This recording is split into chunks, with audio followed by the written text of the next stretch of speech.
और अभी तो रुको। ভাইয়া মোহাম্মদপুর যাবেন? হ্যাঁ ভাই যাবো। চলেন। ভাই চাকরি টাকরি করেন নাকি? হ ভাই, এই তো চাকরি টাকরি করি। কত কামান মাসে? কামাই মাসে 15,000 টাকার মতো। মাত্র?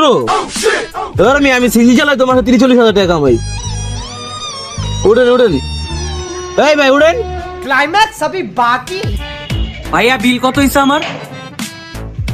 একটা বিরিয়ানি তো খালি 120 টাকা ভাই। আচ্ছা দিতেছি ভাইয়া। ভাই কি জব টপ করেন নাকি? হ্যাঁ ভাইয়া, জব করতেছি আমি একটা কোম্পানিতে। স্যালারি কত পান ভাই? স্যালারি ভাইয়া মাসে 15,000 টাকার মতো পাই। এরেন। আরে মিয়া, এই যুগে 15,000 টাকা স্যালারি আছে? আমার হোটেলে মেস ইয়ার করেই তো 30,000 টাকা বেতন দেই।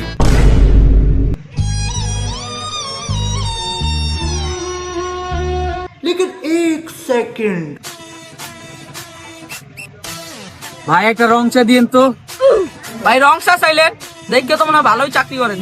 लेकिन ये साला कर क्या रहा है यहाँ पे? হ ভাই, একটা ভালো চাকরিই করি। ও ভাই, বেতন মান কত? বেতনের কথাটা এবার বেশি কইতে হইব, নাহলে অপমান করবো। ভাই 20,000 টাকা বেতন পাই মাসে। আর মেয়ে মাত্র 20,000 টাকা বেতন বানাইছি, 4 দোকান করে ঢাকা শহর 2টা বাড়ি বানাইছি। থাক ভাই, চা খামো না।